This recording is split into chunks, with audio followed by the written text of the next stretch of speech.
I am sure that I'm Yes. going to forget. So I was working on this banner, by the way. It looks very nice, eh?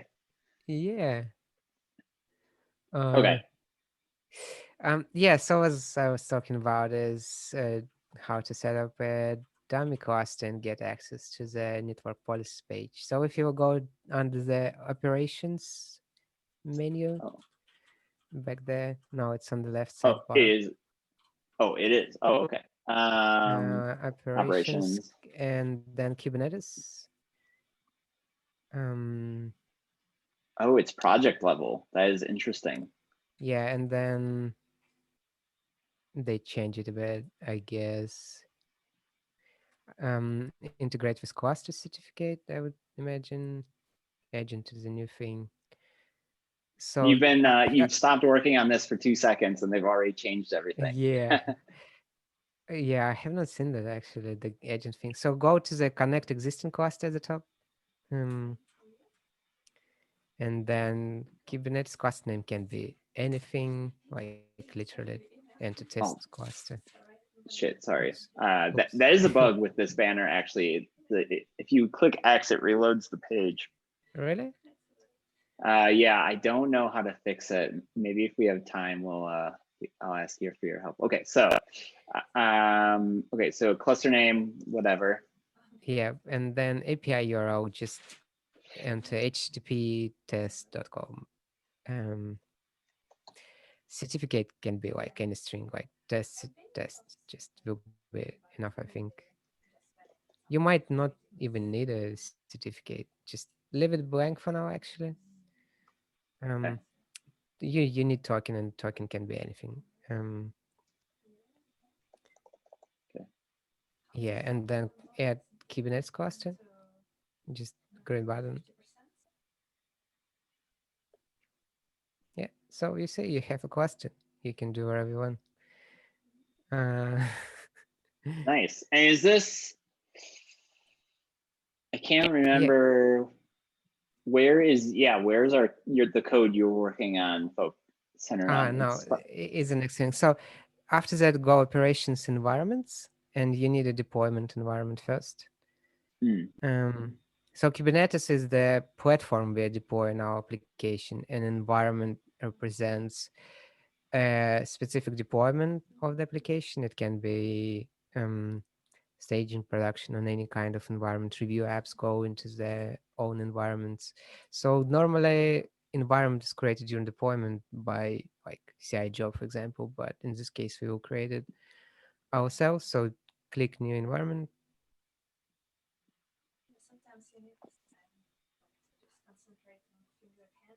I feel like my GK is running very slowly right now. Uh it was a thing, common thing for me. I don't know. It's usually really sluggish for some reason. I think Hmm, in this specific case because uh assets are being processed probably, hmm. but sometimes there are more prompts. So yeah, for environment, just again, name can be anything, and then external URL, just whatever URL you want to use. It just has to be HTTP something. Yeah, just press save. Um, so from the um, GitLab perspective right now, you have applications that was deployed to a cluster. Um, so this Hmm. unblocks quite a few pages. For example, metrics page will unblock, but in our case, we're interested in security and compliance menu, and then Oh threat yeah. monitoring. Right, the threat monitoring. Yeah, this one. Oh yeah. I have not seen a lot of these options before. Um, Is it I still? will Yep, it's still also. Yeah, it's loading. still loading. Oh yeah, Yeah. this looks So familiar. so you could see there is a drop down and policy page that allows you to select which environments you want to see, and then you can click new policy. And yeah, the banner at the top, environment does not have blah blah blah blah blah. um it's kind of normal, but that's the policy builder that we have, so you can essentially like the easiest way is to like click new role, um, and it will like under the roles thing. There Oh, is a right there. yeah. It So was those the thing was in the way. yeah. So this essentially builders that allow you to compose so-called Kubernetes network policies that allow you to isolate your application traffic based on the set of roles that you're interested in. The policy itself is represented in a YAML um, structures that you see on the right side. Yeah. And if you want to see a human description, you can click a role on the policy preview. It will tell you what it exactly will do in Mm, human words. So you can add as many blocks as you want. And then if you press YAML mode under the editor mode, it's a bit higher. Mm, yeah, you can essentially drop into the simple YAML editor and essentially type in the policies that you want if you wish to do that. got Um, it. yeah, that's about it. When you press create policy, it goes into your cluster. In your case, it will fail to deploy because your cluster is not an actual cluster; it's just a dummy one. But if you want to do changes up here, it should be enough, right? You can change everything you want. Yeah, I see. Um, so if I cancel, Yeah, it will go back to the threat monitoring page, and you can press on each policy once it's will gonna load. I think it loads really slow because it looks for the Kubernetes environment that doesn't exist properly. So those policies that you see, you can click on them, like the dropout bound. It will open and the sidebar. With the information. It's a bit different for user created policies and you can edit policies from there. But the policies you see right now, it's we call them predefined policies. These policies is just something we ship for users to quickly deploy. Um, yeah. So essentially all the actions will fail right now because you don't have a cluster. But at will least pages. oh, I see up here. Yeah. What okay, so these are predefined and these are sort of like you product has determined these are things that are commonly Yeah. used that somebody would want. Yep. Okay, so that's how you're able to test the policies page because these are predefined as well as the Hmm. policy creation, deletion Yep. without actually having any policies. Yep. Got it. Also, yeah, and there is also statistics tab on this page. It essentially fetches some data from the cluster. It's Oh, like, right here. yeah, you obviously don't have a data, but if you would have a data, uh, and you have to like set up parameters and for web application firewall, which is going away. So you shouldn't worry about it too much. But for container network policies, you have to set up parameters for stats to work. Hmm.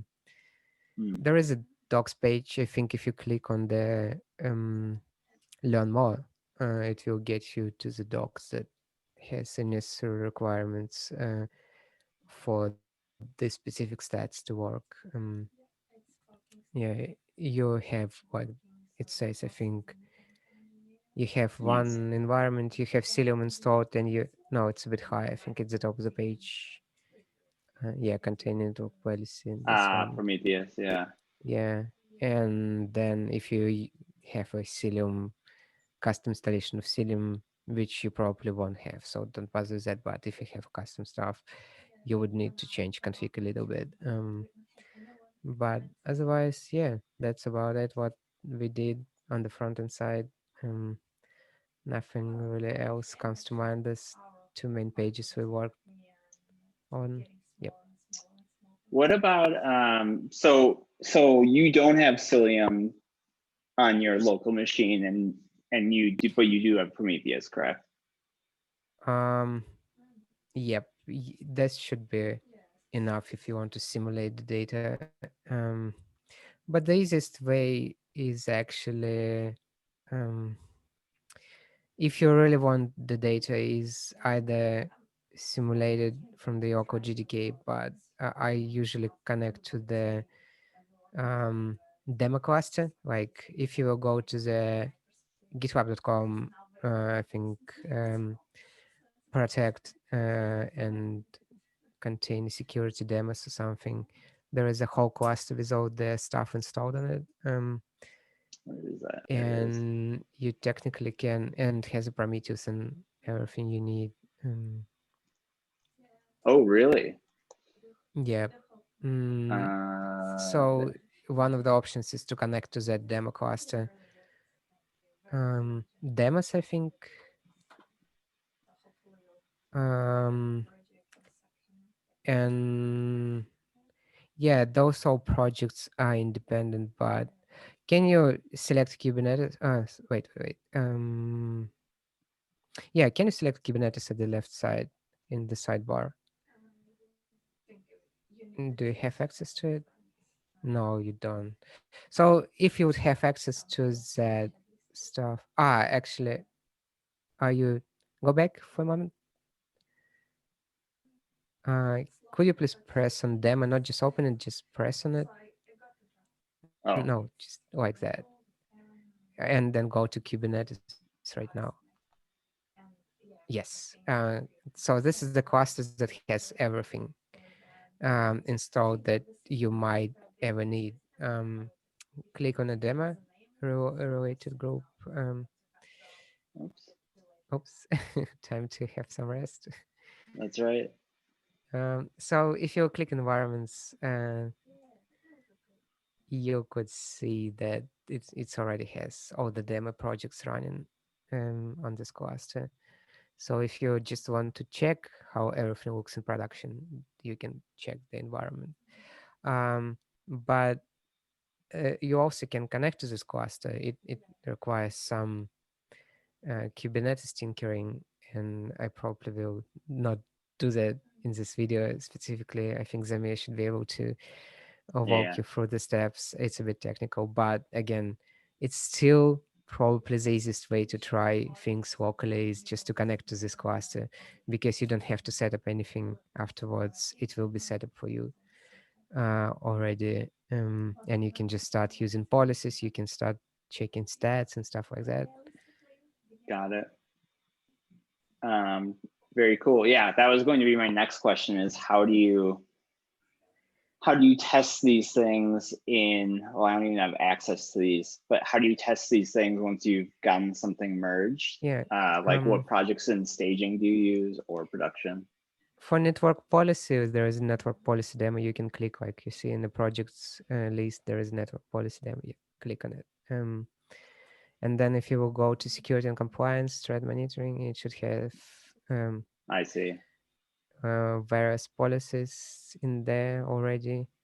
Yeah, And you can deploy new policy update. There is no like worries if you mess up some things. I don't wouldn't worry if you need to just try to deploy something and then maybe delete it if you don't want to. yeah. Do you mind if I just? Yeah, do that. I think you need a name at least. Oh, what? Can you uh, try pod with labels, but labels, oh yeah, that's right. yeah, IP subnet, yeah, yeah. That should. What? I let me check. Anyways, there's errors though, but you have been able to successfully do this before, Yeah, you so should be able. Like someone mentioned that it was broken. Um, I haven't. I don't know what's the state of it, but previously this is the project like we used during validation in production and stuff like that and testing stuff. yeah. Um, it's weird. Okay. Can you delete the row block? Like essentially the policy is just name should be a valid policy. No, I think there is something wrong with the cluster right now. Ah, Um, yeah, that's strange. So if there's something wrong with the cluster, maybe it's, is there, have you encountered something like this before? Like, is there someone who manages the cluster, or is that It's usually you? me or Zamir. So right now it's probably Zamir is mostly who knows how to fix those things. So I would ask him to Got it. see why it's not loading. Because right now it says something is wrong. I guess it can't connect to the um cluster right now. Oh, there's a 500. Um, Mm. okay. Is there an equivalent for staging? No, I think we usually use the temporary environments. What I would usually do is create a project, set up everything we need up there, because I know how to do that. It's really fast, but we don't have a persistent environment and staging right now. It might be worth setting up, but previously, because like our project would be, it has a cluster, but it doesn't work. I'm pretty sure it's removed. Oh The yeah, it's the cluster. Kubernetes on the left-hand side. It's operations Oh, Kubernetes, yeah. operations.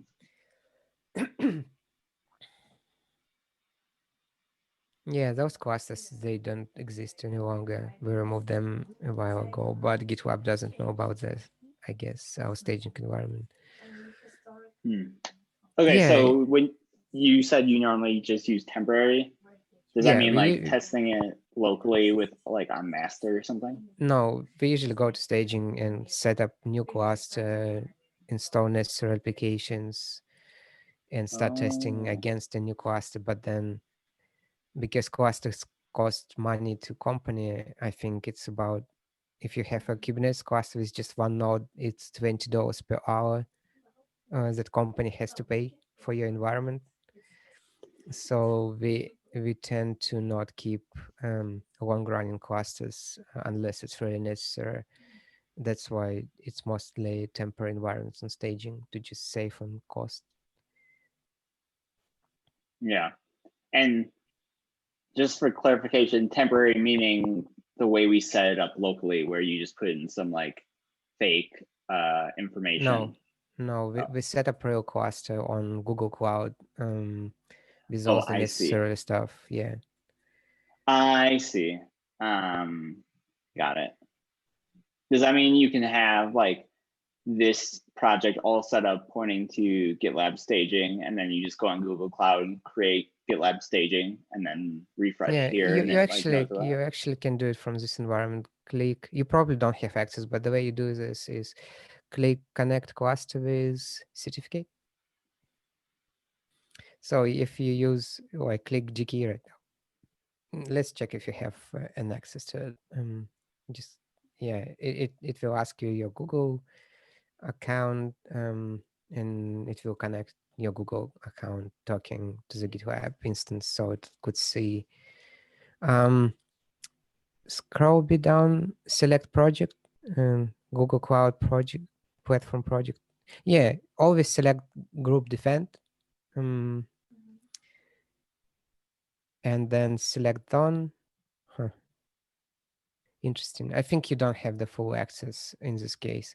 But what normally would happen, you select group defend. It's how like Google Cloud group specifically to us, and then you select a zone. Usually it's America for you, and then number of nodes. If you don't need to specifically test multi-node setup, you always use one, and then machine type, the one that will be selected for you. And then if you um, click create Kubernetes cluster after that, it will just go and set up GKE cluster for you, and will connect to the GitLab. Um, but got yeah, it. you need enough access permission to the Google Cloud platform. Usually, you go and ask our IT team to set up permissions for you. You need to open a ticket for that.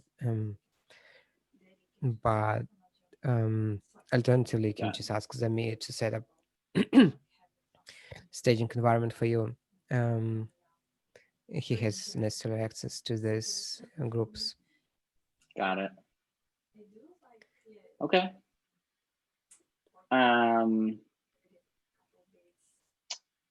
Well, that's all the questions I can think of at the time. This the code for threat monitoring, that's probably in threat monitoring somewhere. It's the enterprise edition only, so it's under EE, front end. probably this. Yeah, threat monitoring and everything up there. So these are all the components. Yeah, and stores and stuff. Yeah. Okay, so it's just this repo. Yep. Or just that. this directory. Got Yeah, it. that's a separate view app just for that. Yeah. And on Rails side, it's again right. E controller, threat monitoring, controller. Sure. Yep, that's Oh, it's just about it. tiny. Yeah, there are a few actions because most of the stuff is in Vue. Yeah. I take it then. So here's the filter. And if I go to index here, oh, there's the policy editor. This is, huh? And there are two separate apps actually inside here. The one is for the stats and main page, and policy editor is a separate view app. That's why we have two entry points up here. Oh. Yeah, it's essentially two Right. separate view apps. Index. Oh. What's the It's in a HAML, yeah. It's not yeah, it's thread mentoring index JS, I think, right? yeah. Maybe it's there it is. Yep. There's the policy editor. Okay, so this is pages, projects, start monitoring, edit, and then this one. Oh, for new, there's the show. Yep. I see. Here they are. Mm-hmm. Yeah, here they are. Okay. And then similarly on the Hamel side, they're somewhere. During index.h. I forgot how to find those paths back there, but I can find it. It's views, thread monitoring.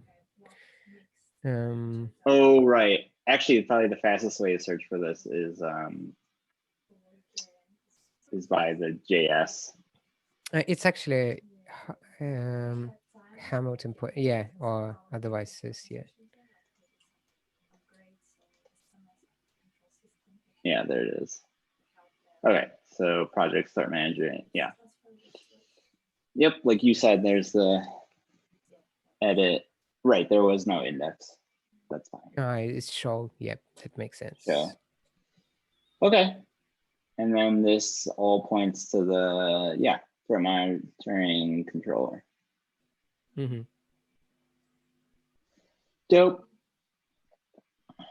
Wow, look at all this data being sent up. Yeah, the main page is a bit heavy. Yeah. -1. Okay, cool. I think that's all I've got. Thank you so much for walking through that with me. No problem.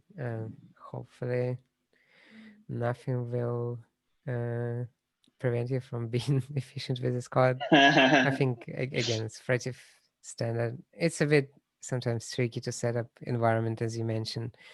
I personally, like, when I just do a front end, I use a dummy cluster that does not really exist.